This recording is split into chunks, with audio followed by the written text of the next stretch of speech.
You have to be in a situation where you're preparing for things to go completely left at all times. Because who knows, bro? Tomorrow Donald Trump can wake up and you can just be like, yeah, crypto's a scam. ETH is going to flip Bitcoin next week. Okay. I think that's on the cards because it's... Oh, yes, brother. ETH is going to split Bitcoin. That's on the cards. Nah, man. That was satire, bro. No, wait. The content presented in this podcast is intended for informational and educational purposes only. It should not be considered as financial advice, and listeners are encouraged to conduct their own research or consult with a qualified professional before making any investment decisions. Crypto flip. I effed up immensely. I started graduate school having saved up $20,000 from working full-time for over 2 years. Moved out of my parents' house to attend college and pay for my rent and tuition all on my own. My friend got me into crypto a few months after I started school, and I decided to get into it. Turned $50 into $900 with one trade and decided to call it there. But later, kept going. I lost $2,000 within 2 weeks. Then decided to put in more money and got rugged, losing $15,000 within a month. Wow. At this point, I'd lost all my savings, so decided to take a loan of $30,000. Tried to make it back. Oh my days. Tried to make back what I had lost and ended up losing the loan within 2 months. Now I have $10 in my bank account, a max out credit card, and I have no idea what to do anymore. I can't afford rent or my tuition fees, and I feel sick for what I did to myself. That was a lot. What do you mean? That was a roller coaster. Honestly, I feel like it's a film. I feel like his story is not super unique. Unfortunately, you had a win, you had two, you kept going, you got sucked in. Unfortunately, you had no strategy. This is just typical no strategy behavior. But I think, yeah, it looks like my man's just gonna have to move back in with his parents, man. Other than that, yeah, I reckon, yeah, he set himself up though in a good position to say, this is what didn't work, and here are some bits that did work, and he can just build a strategy going forward. But yeah, it sounds like you got outdone by the market, and don't worry, you're not special, man. It happens to the best of us. Wow. Man said you're just a regular. Just don't hype yourself up. That's diabolical, Rick. I mean, I don't have much to say about this one. I mean, like you said, it's just typical behavior, fam. It's typical DJing behavior. But actually, I wouldn't say this guy is a DJ because, yes, he traded some. I'm pretty sure this is definitely memes. Even though he's not saying it, it's definitely memes. Oh, he said he got rugged, so it's probably almost certainly memes. I mean, socials. They rugged the community, so. You know what I mean? It doesn't have to be a meme coin, but for him to have this kind of bad luck, like the two big trades you put in, or the two trading rounds you had, you got brogged in one, you lost money in the other one. Yeah, it's just bad luck, man. And then I mean, this bad luck is sometimes compounded when you have no strategy. And this is why it's very important to have some kind of strategy, whether it's entry and exit plan, your day-to-day trading strategy, just something, fam. Can't just be taking out loans, maxing out credit cards, digging more holes. Just not needed. Stupid stuff. I think the point where, well, two things really messed you up. That huge trade that, made you think, yeah, I'm that guy. Even though you said that it was. Well, at first he was like, you know what, I'm good. And then he thought, actually, what I'm going to do is I'm going to, see if I can do it again, which you were unable to do. But what really messed you up, aside from that, is then you got into the sunken cost fallacy, and then you saw, you know what, let me take out a $30,000 loan. That is never the plus credit cards. Plus credit card. Exactly. Taking out debt to go into memes is not a wise thing to do. So, boy, better you than me. That's all I can say. Let's go on to the next one. It's been 3 weeks since I lost everything, and I finally had the courage and energy to write my confession. That's crazy. It's about to be something interesting.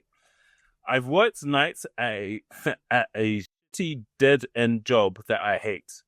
For the last 4 years, I lived far below my means and invested everything I could into crypto, and recently lost it all. I feel so empty right now, it's hard to describe. It feels like I lost 4 years of my life, and I'm now 50K in debt. Lost a lot of friends, a lot of time, and now the cherry on the top, my girlfriend as well. I literally lost it all. And the only reason I started was to give my girlfriend, my mum, and the rest of my family a better life. The only thing I was planning on doing with the money for me was to put myself through university. Now, none of that will happen. All of my dreams got crushed, and in a couple of weeks, I will be forced to start living out of my car. Try so to break the cycle. He's in debt, man. Tried so hard to break the cycle for me and my close ones that now I'm left with nothing but debt, my shitty car, and a job I hate. That I will be forced to keep working. I often read the confessions to make me feel a little better. Never thought I was going to write a post like this on here, but when you have nobody to talk to about these things, I guess it feels good to just get it off my chest. Because in the end, I have nobody to blame but myself for putting me in the situation. I truly hope I will be able to bounce back from this and find some happiness in the future. Wow. What a story. Like, I don't even know where to begin because, firstly, how did you even lose it all? Like, did you get hacked? Did you get robbed? Did you didn't get hacked, even leveraged? Like, I don't understand how you lost it. Just from overtrading. I think I have to guess if this must be about overtrading again. It's always about overtrading. Most traders lose money, so it's most likely to serve the trader. This is absolutely ridiculous. For you to go from the top, like literally, you obviously, I want to say the top, but like you had a job, you weren't living out your car, and you put everything you had into crypto, which is a decent strategy in my opinion. And then from losing it all, going to more debt, and like the girlfriend thing is a minor thing. Like, I mean, girls come and go, that's nothing new, fam. But being down a large portion of your money, and then being also down 50K in debt, that's a little bit too much for me. That's a little bit too much. I think we're all friendly when it comes to managing debts kind of stuff, but this is too much. And then you compound it on top of all this, it could be worse. But here's what I'll say: I want to challenge you to. I bet you can bounce back. I'm motivated you to bounce back because, like, I mean, this is not. I've actually seen worse. People have lost way more money than this. I don't think he's lost that much, to be honest. You know what I mean? He probably started with 20K and then brought him 50K. It's not a lot. Like, he hasn't lost millions. He hasn't lost six figures. Like, you know what I mean? I don't think it was close to like 100K plus. So I challenge you to bounce back because all this living out your car, being down a girlfriend, down 50K, it's all a point in time. Like, you can definitely come back from this. You know what I mean? But it starts by just making smart decisions. Like, you don't want to now go and borrow more money at a high interest rate and dig yourself back into this hole to trade minkas. I just going backwards. Like, I think this is doable. As sad as it is, well, close to being sad, he could come back from this. What do you think? I just don't think the market's for everyone. Go out and get a job. If you already have it, well, it sounds like you already have a job that you're doing that you hate. Yeah, I'm not gonna lie, bro. Life is hard, and life is about doing hard work, bro. So I feel like maybe you just need to work harder. And I know nobody wants to hear this, but let me just be real and explain where I'm coming from. If you're working in your current job now and you hate that and, you don't really want to do that, find another job. If you feel like the market is for you and you definitely want to get into the market, then I'm not going to lie, bro. You're going to have to work harder. Like, you're going to have to work harder at making it work for you. Otherwise, you're just going to sit in this depressing hole for the rest of your life thinking, oh, man, if only I bought SafeMoon at 0.001 cent and now it's at $5. But you I made 50 million. Anyway.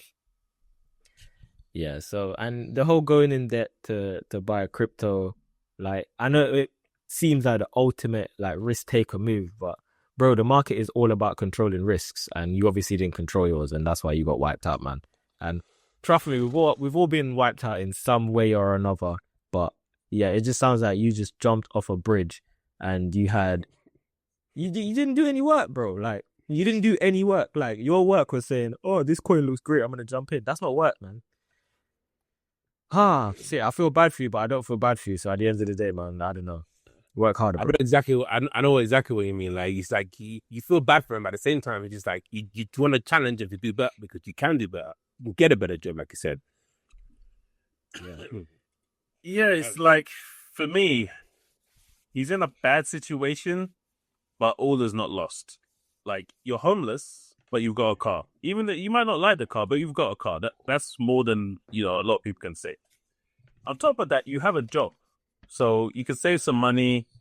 Obviously, as Rick said, you probably need to get more money if you're in that position in the first place. So you can apply for a better job.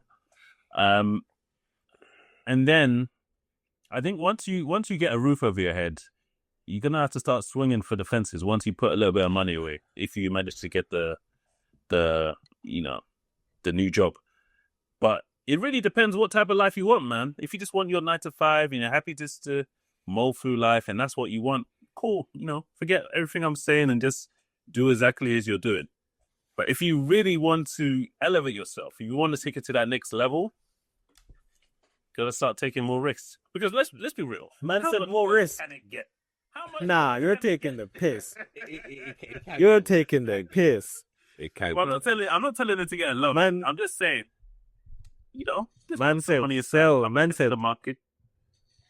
Man said create an OF and sell something.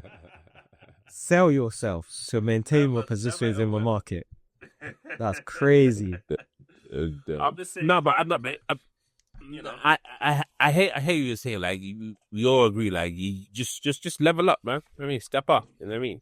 Get that bread, sort out your money situation, and then try again. If you truly believe like crypto is the way for you to build generation changing wealth, which is what we all believe on this channel, then we are making moves to do that. You should be doing the same thing too. You can't let this get you down because you're down your girlfriend, you're down 50K, bro. That's another Monday, fam. That's what I mean. Like, Man said it's another Monday. bro, it's never a Tuesday. It's another Monday, fam. Anyway, man. Honestly. Welcome back to the Crypto Flip Podcast. I am your host, Harris King, and I am joined once again with my co-hosts, Ricardo and Deji. Don't forget to like, comment, subscribe if you're on YouTube, and leave a review if you're listening to the podcast. And we are available everywhere that you can listen to podcasts, whether that's Spotify, Apple Podcasts, or wherever you like to listen to your podcasts. Do us a favor and do that. We will appreciate it. So, the question that everybody wants to know is, are we back? Are we back? Are we back? Are we back? Because crypto, or Bitcoin specifically, and we'll come on to the rest of crypto shortly, Bitcoin has smashed through $100,000 and is currently sitting, well, last time I checked was 105K. And 103 now. As a 103, it's dipped down to 103. But yeah, it has come on the back of, a ranging market, and, it's a welcome news. So what do you think of, Bitcoin making this move? What do you think the catalysts are? And do you think this is like a fake out, or do you think this is a breakout? You remember how 2 weeks ago I was like, it's a breakout, guys. It is a breakout. It is breakout. It is breakout season. I don't believe it's a fake out. If you man want to see the receipts, go back and watch the receipts. I said it's breakout season. When I look at the market today, Bitcoin 103, Ethereum, Ethereum 20% in a day. We will come on to this. We're still not touching that. You know when you feel like your hands have been burnt, bruv? Like, I can't physically pick it back up, bruv. It's like with the pain of picking it up. But yeah, man. Generally, I think the market is in a good place.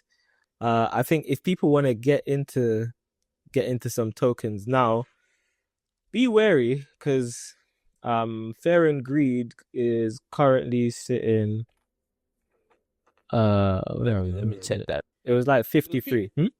Yeah, 53. You're correct. Yeah, all right. Last time I checked Fair and Greedy, it was 53. Right now, Fair and Greedy is 70.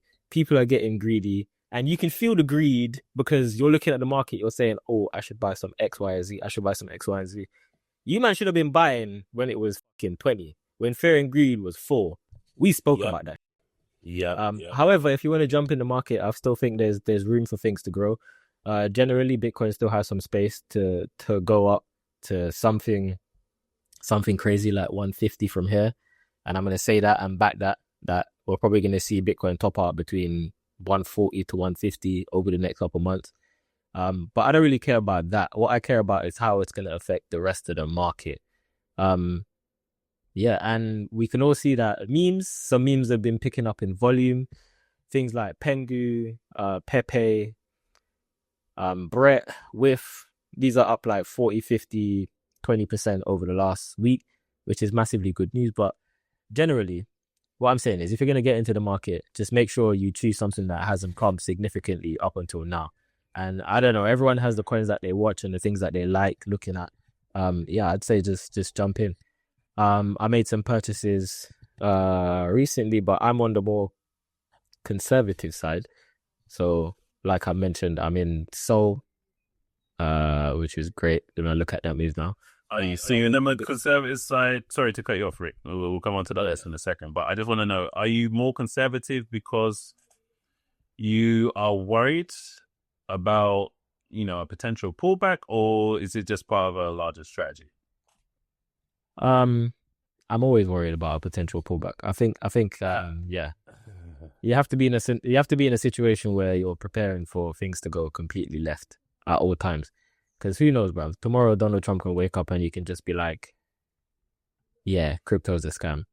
I don't see it happening. I just like to protect the downside. And generally now how I trade / invest, mostly trade, is that I'm just taking small bets multiple times and just riding the wave, as opposed to saying I'm gonna jump all in on Shui, for instance. Hold tight Shui though, because yeah, man, $4 now, down to $3.2 over the last couple of days. So yeah, market's looking strong. That's what I'm saying. What do you man reckon? Yeah, the market's looking strong. I'm not even gonna lie, fam. It's looking good. It's looking good. Like I know a lot of people are calling for 200K, you know what I mean? I'm seeing a lot of bull posting on X. I mean, X is just crazy. I'm seeing a lot of receipt, like, yo, I told you, man, should have bought Sun's 4K. And all of this is absolutely correct.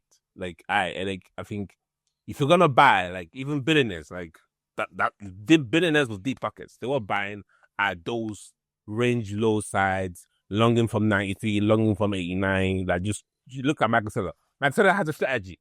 Buy Bitcoin every Monday. That's his strategy. He doesn't care about your strategy. Your strategy is to just buy Bitcoin. But I think this has been an excellent move. I mean, cut about a lot of things. We had a great FOMC meeting recently, which, I mean, wasn't exactly bearish, but at the same time, I think because it wasn't bearish, it was bullish because it was mostly all positive things. But there was a rate cut. Then the Fed elected to kind of keep it the same.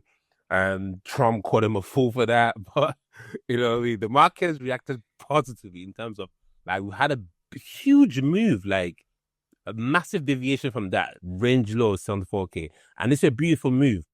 But I still don't think this is the breakout that we wanted. I still think there's one more capitulation in. Like, that's just generally what I see in terms of what's happened before. We might not touch 74K again, but in terms of the CME gap, that's still on the cards. And I mean, there's still risk of, trading is all about managing a risk. You know what I mean? So if you want to go all in now, the only strategy I'm willing to employ right now is buy higher, sell higher strategy. If I'm not confident I can sell higher, I'm not going to do it. Like, I'm looking at undervalued tokens like ENA. I'm looking at SUI, because I think that for that $4.26 range is definitely doable. I'm looking at Sonic. I'm looking at things that hasn't pumped yet. I'm looking at, I think, I'm not interested in Soul beyond 200. Like, I'm looking at the range of 170 to 200. Anything beyond 200 is a bit of a risk for me. I'm not willing to say we'll go to 300 or so because I just haven't seen it. Even though there's a lot of bullish news, like we still have to manage our down risk. Like Bitcoin is still 5% away from previous all-time high. So we need to see that move happen, it close above that level and build momentum. And then obviously we'll go to 120K. But then that will really truly means that Bitcoin dominance is ripping off.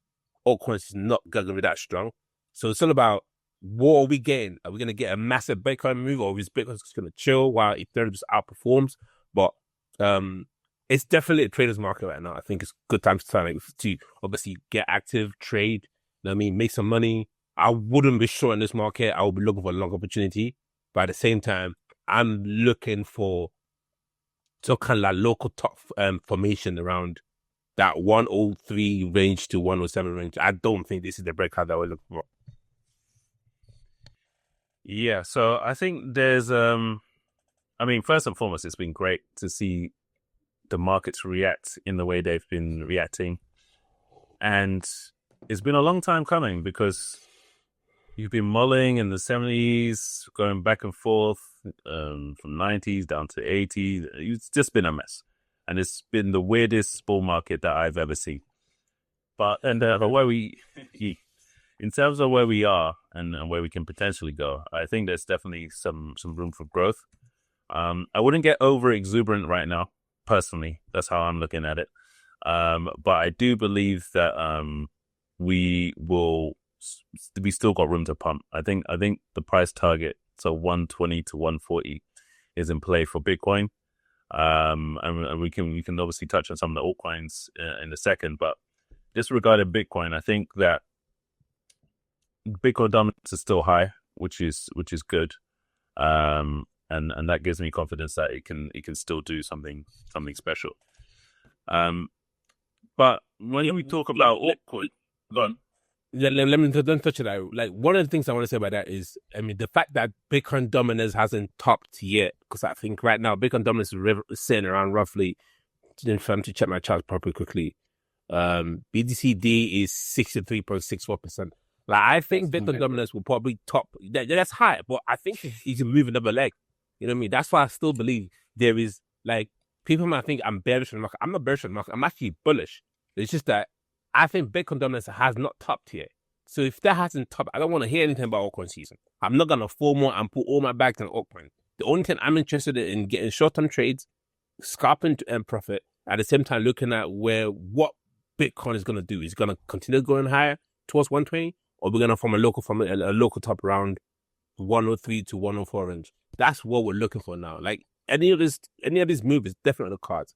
But that's why I believe, one, that definitely there's still another bull market in this run, because we haven't had that tail end of the bull market here, which is when Bitcoin dominance moons, then crashes, which allows the money to be distributed to all coins, including meme coins.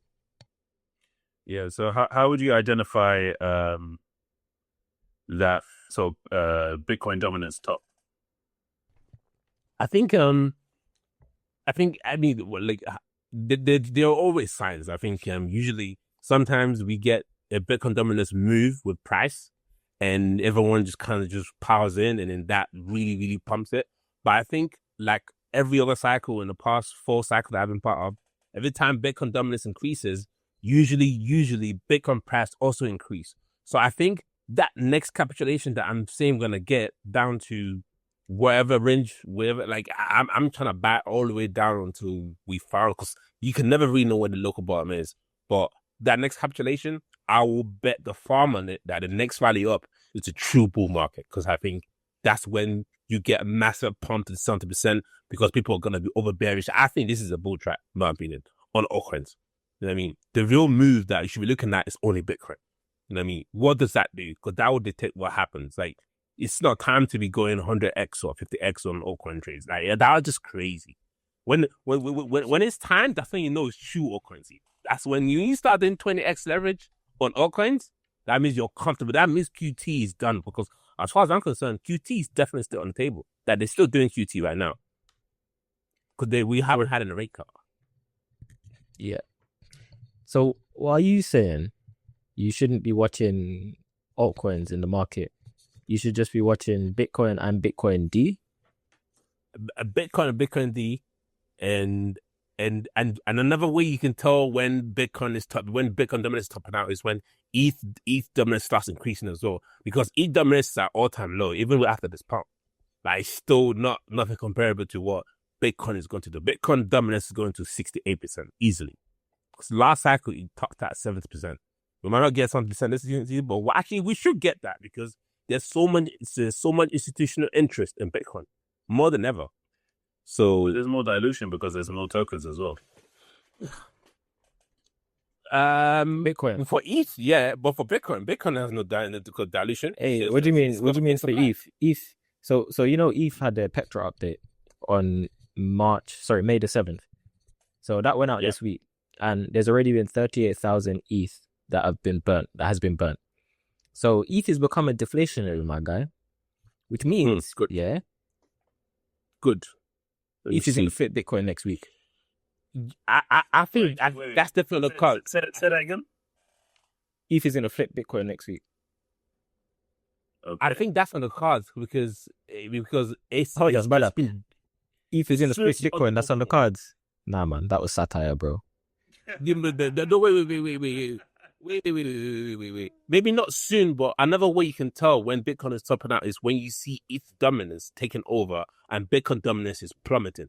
Because right now, what more moves do you want for Bitcoin dominance? Like, I don't see going to 80%, 90%. Like, the maximum it's gonna do is 70%. That's the top for the Bitcoin dominance. The top read. So the top I see for Bitcoin dominance, Jan 21, Bitcoin 20K, I think that was. That was 73%. Okay. Ooh. Well, yeah, that since we've had a market with strong alts, that's been the high. Right now, we're at 63. I don't think Bitcoin dominance will top any higher. I think Bitcoin dominance will start to come down, just like it's starting to come down over the last 2 days. So it's dropped about 3% over the last 2 days. And if we sustain this little run of Bitcoin dominance dropping, then obviously it just means that more money are flowing into alts. Interesting theory with the Ethereum dominance. But I just feel like Ethereum is now kind of detached from that dominant cycle that it's been doing over the last few years, because we all know ETH has just not been the same, bro. Bro, look at this chart, bro. Like, ETH has just not been the same. Look at this ETH dominance chart. Like, the bottom is almost in. Like, it's like, like maybe one more capitulation, but bro, like, Ethereum has to do something. It has to do something, bro. Maybe not next week. Bro, let me give you my theory. So, go on. BTC.D is really high right now. So if BTC.D is 63, that means others.D is what, 27 or 26.4. Others.D is it'll just be the opposite. 80%. Right? No. It's 8%. What did they put in others.D? Maybe you're doing others.D over Bitcoin dominance. Is Ethereum included in it? No, that's total too. Interesting. They're saying others.D is currently sat around 43.8 billion. And it's at 8%. I'm not sure what goes in this others.D, so I'm never going to chat about that. But I think where I'm trying to go is, instead of looking at dominance, bro, it's basically the total market cap excluding the top 10 dominance. So it's not a true others.D. There's another exactly. Continue. Yeah. I just saw that as well. So what I'm saying is, if you really wanted to get a feel for where the market's going and how, like, things like Ethereum have reacted in previous markets, I would suggest you probably take a few tokens to track, and you track their dominance across the market. And the tokens I'd probably say is the best to use for that measure right now is XRP, BNB, Solana, and ETH. I'm going to say that will probably track most of how others are doing. If these tokens are pumping and Bitcoin dominance is going down, then we could see the alt season is going to be in full force. The opposite, obviously, if you look at all the other tokens and you put them in, like the actual others, they'll do that. We just found out, and you see that's pumping the 8%. I just feel like that's missing out quite a lot of like crazy things that could be going on in the market. Because who knows, bro? Like if XRP pumps and flies, like it can, like it did at the end of last year, then yeah, we can see Bitcoin's dominance drop, and we can see XRP dominance, for instance, just that's on a fly. Awkward season. That's awkward season. That is like, awkward. What you're describing there is awkward season. Like those are the signs that you asked about, Iris. Like it's clear as day. Like you start seeing Ethereum dominance outperform Bitcoin. You know what I mean? You know what I mean? Like just that's what happens every single 4-year cycle. Like you know what I mean? Eventually, true. You have but all these. This cycle has been a bit different. So do you think it has been a bit different? With this 22% rise in a day and ETH, really starting to show some strength, are we already in altcoin season? Has it come early? No, man, because look at the value of ETH, bro. It's 2,300. Come on, man, 2,500.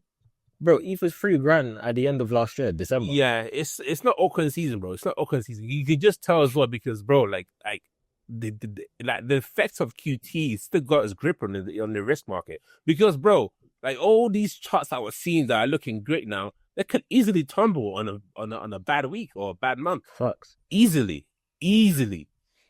So and as much as bullish we are, like I mean, we have to maintain and control our greed, and then obviously trade accordingly. And obviously, there's definitely money to be made this market. I've seen, like right even now as we're talking, things are going up.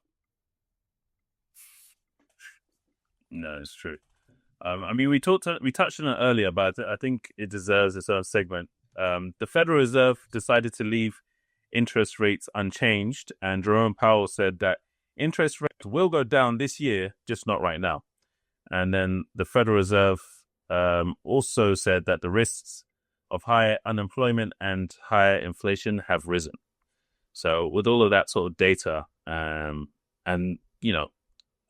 the confirmation that we will be getting lower interest rates, just not right now, how do you think that's going to impact the market? Well, I feel like it's priced in. I feel like right now that's probably one of the reasons why crypto has been going up. If we're going to get a rate cut further on down the year, that's kind of the same. It's not the same. It's kind of like a telling sign that if the rates are going to go down, then potentially we could see a bit of QE, a much less QT. That's just positive sentiment that it looks like the market just kind of took on and just went with, because it was shortly after that FOMC meeting that the market, even though Jerome Powell didn't say, yo, listen, it's happening today, the market had a little uplift, and I think people are just running with that uplift because they haven't heard anything from Donald Trump over the last few days. They're just like, yeah, this is sounding like some positive news coming out of America, so I'm just gonna trade this positively. That plus all the ETF inflows and all of that. But yeah, if him saying that there's gonna be a rate cut further down the year is just good news that the market will recover. Shit. 100%. I mean, definitely the market will recover. But for now, they continue to do QT because obviously, and I think the risk that Powell was talking about is actually tariffs. Tariff is what kind of brought this increased risk, because unemployment is still stagnant. Like, you know what I mean? It hasn't gone down. It's still at 4.2. You know what I mean? And, the consumer index is fair, but, you know what I mean? In terms of liquidity, we're getting growing liquidity, but, it's not reflected. You know what I mean? That's why he does and obviously inflation as well. The more important key metric is still the same. So it's like, there isn't any, like, it was there, like the signs were there. I think there was about 96% chance that they were going to cut in the rate. And I think Trump, obviously, he definitely wants a rate cut. Like, he needs a rate cut because he called him a fool. He's been telling people to buy the stocks, He's like, get ready. He's taking after buy stocks now. Yeah, I mean, but to be honest, like, it's funny enough that he's saying buy stocks, but the majority of his holdings are in property. So it's funny to say that. But obviously, I think there are a lot of undervalued stocks out there, same with crypto. I think he's not giving you bad advice, but when the president is telling you to go buy stocks, that's kind of bullish. That you want to take that seriously. You want to game plan for how you're gonna get in and just kind of hold some of these assets, whether it's crypto or stocks. But yeah, I mean, one of the reasons why, obviously, I'm thinking this is not a breakout to 120, 120 plus. I mean, it could be. I could be wrong, but I think you need to be, you need to have a strategy to basically adapt to any kind of changing situation. So if Bitcoin moves and smashes past previous all-time high, I think the strategy that comes in is to buy higher and sell higher, whether it's altcoins, because that's more liquidity flowing in. But you want to wait around and see, and probably get into more of the, obviously it's not financial advice, but get into more of the tokens that hasn't pumped yet. Again, like ENA, FET, Sonic. There's loads of tokens that I'm sure we can talk about shortly after this segment, but COSQT is still happening. And then, you know what I mean, the goal is kind of like, we get a great Q4, you know what I mean, maybe an average Q3, but it doesn't mean we can't get a pump now, which is what we're kind of already getting. So, which is why it will be cautious to not a pin at 103 level and buy Bitcoin. I think you probably want to wait for panic to set in again and probably buy that panic. Because people will panic so eventually. They always do. You know what? Yeah, I just been thinking while you were talking. Now, like, assuming that the rates cut has been priced in, when we actually do get the rate cut, do you think that could be a cause for concern in terms of, you think we could dump? Like, buy the rumor, sell the use type of event? I mean, that's definitely in the cards. But, I mean, when we're getting a rate cut, I mean, Powell was very evasive when I asked him, like, do you think we're going to get a rate cut next month? And then he said, oh, we'll address that when the next June FOMC meeting happens. So he just kind of deflected because he doesn't know. I mean, this month could be good. I mean, maybe the market starts moving stronger and then the unemployment rate goes down and inflation kind of tickles down. But yeah, obviously risk. And then you guys are all familiar with that risk. I mean, inflation hasn't gone down. Unemployment rate hasn't gone down. There's no need to increase rate. There's just no need to decrease it. Fair. Well, there's something that has been increasing, and that's the bank balance of the scammers who did the biggest lick that I've seen this year. $330 million. It's actually quite a story because they were based in the UK, they are based in the UK, and I believe they are still at large. But here's the summary. There was a theft of 3,520 BTC from an elderly US Bitcoin holder via social engineering. $7 million of those funds has been frozen. There have been 2 suspects in the UK, and they've been identified. And the stolen BTC was laundered through multiple exchanges and converted to Monero. So, yeah, that's a huge... I mean, this guy was a whale, first and foremost. But that's a huge theft. And it was done through social engineering and not, somebody actually hacking into your account is crazy. That's crazy. So that is absolutely crazy. I was looking into this story and I found a bunch of things wild. And the first top of the thing I found wild. So they managed to secure these funds from this elderly person, which was not even a whale, bruv. This guy was like the ocean, bruv. When you really think about it, they had 330 mil Bitcoin sat on a wallet.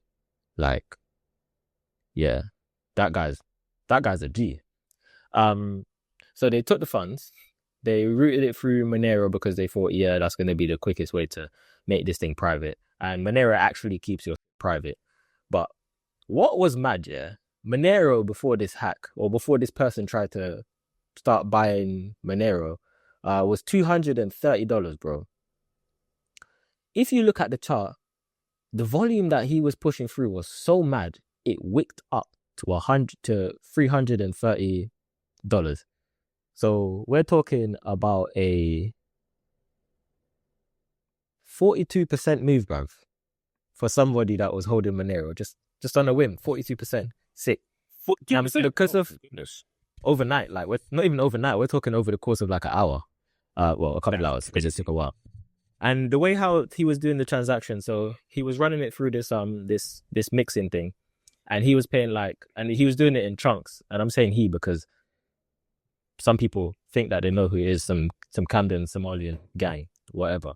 Apparently, they tried to buy one of D-Block Europe's watches with the money, and then he did a little setup thing. Anyway, so this thing pumped 40% over the course of a few hours. Every transaction that he was doing, he was paying, because he wanted like quickest transaction. The platform that he was routing it through, he was like, 1%, 2% like transaction fee. Bro, 1%, 2% transaction fee on blobs of like $30 million transactions. What? Imagine you're just getting 300k for each of these buys and sells. Well, these sells that this guy was doing. So the fees were mad, but obviously they didn't care because they stole the money. Monero did the money. You have to be that kind of trigger to do what? To go through like that? To be getting those fees. Nah. I think he used a platform. I think the platform was the validator. I'm not sure which platform they were using. Okay.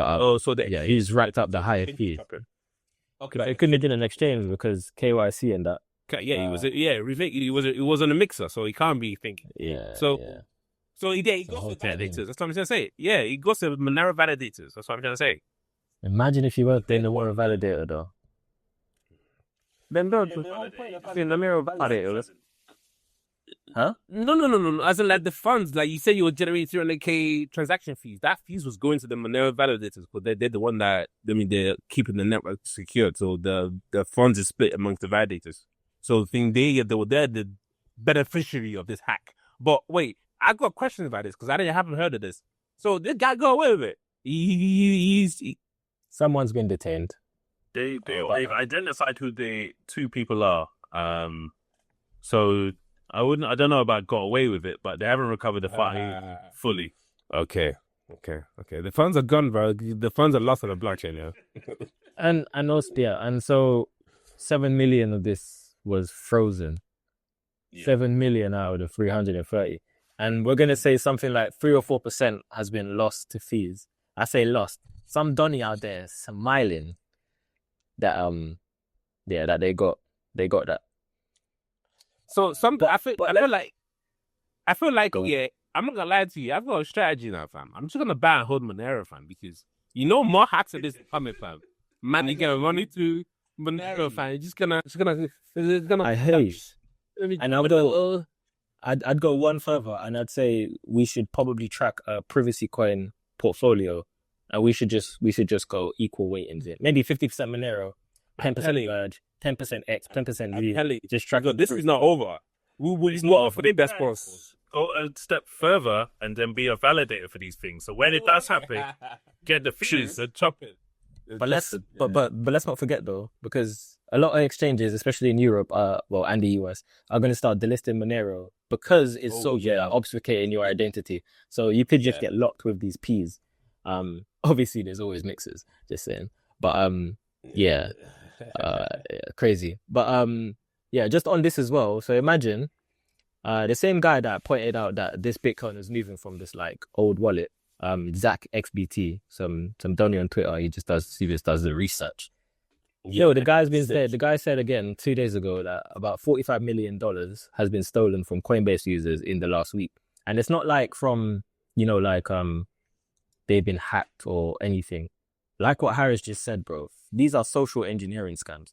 These social engineering scams are becoming now so prevalent and clever. I need to know what's being said on these calls or these emails or these text messages. Wait. What is making you send your Bitcoin or your crypto from one wallet to another? To be like, all right, that sounds like a good idea.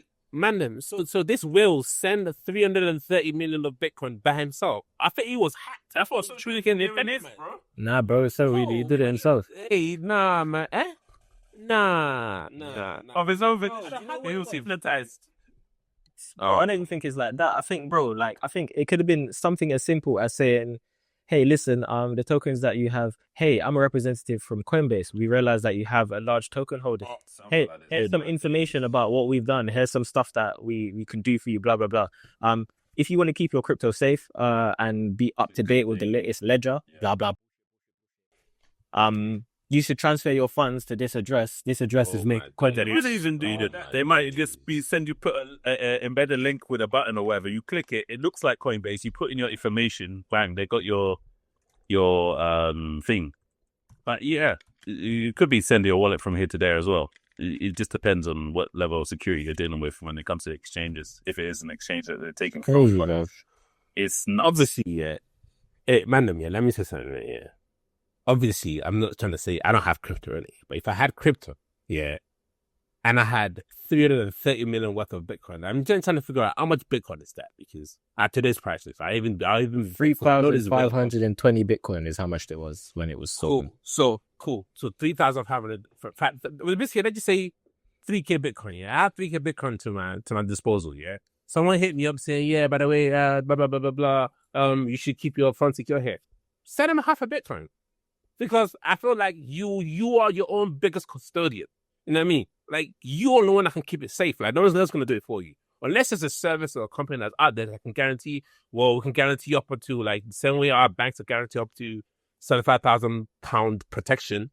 Like, if you ever get compromised, they can compensate your account up to that level. Until there's no more robust services like that, I'm not going to hand over my entire portfolio holdings so you can protect it on Coinbase. Isn't Coinbase known for shutting you down if there's any kind of if I'm so careful about Coinbase, yeah, I don't send to my hot wallet from Coinbase just in case. Just I don't want to think, oh yeah, this wallet interacted with this and this, so because of that we're gonna freeze the funds. I'm so careful about with my Coinbase wallet because that's my unwrap, off wrap. So like, I don't have crypto anyway, but I'm just saying it. Like, that's how I will strategize. You know what I'm saying? So these social engineering, yes, they are getting clever. Like they become very realistic, especially due to AI. But come on, man, like that's just foolishness. Like for someone to have so much Bitcoin, you think he's a bit smarter than that? You say that, bruv, but I think, bro, the scams are getting so clever now. And based on where we are in the market, I've got some sources here. So crypto losses up until April 2025, bro. There's been a total of $1.7 billion lost to scams. 92 million of that is DeFi. 1.7 billion. 92 million of that is DeFi. No, 92 million is hacks. It's 92, both of them. So yeah, 92 is hacks and fraud. 92 is DeFi. And then yeah, it just goes through the top losses by chain: Ethereum, BNB, Base, Arbitrum, Solana. But yeah. I think are they counting rug pulls from that? I think there must be. Because that can't be just from social engineering, fam. I'm sorry, like no, it's not just from social engineering. It's from hacks. Exactly. So obviously we had the big Bybit. I would like to know the percentage of social engineering, fam, because as sophisticated as they can be, I think most of them can be prevented just through being savvy, being smart. I mean, like, you know what I mean? If you're a crypto holder, like, I mean, not having all your wallet in one, like, just. Anyway, those are strategies I would apply. You should, the moment you start making some serious money in Bitcoin, you should definitely split it up into multiple accounts and be careful. Be careful. Don't believe everything you see in your comms, via your email, your text messages regarding your Bitcoin or anything that's seated. Bro, it's so easy to hijack an email server. It's so easy, bro. Like, because your emails, it's like there's way to do. It's so easy. You don't even need to be like a clever hacker, right? You know what I mean? Through social engineering, through just knowing that this person and that person has a crypto, you can forge something to target that person. And then if that person is stupid enough, you're in. You can drain their account. You send them a drain link. I don't know nothing about this. I don't even know what crypto is. I'm learning myself, like just taking notes in it. And with that, we'll see you on the next one. Peace.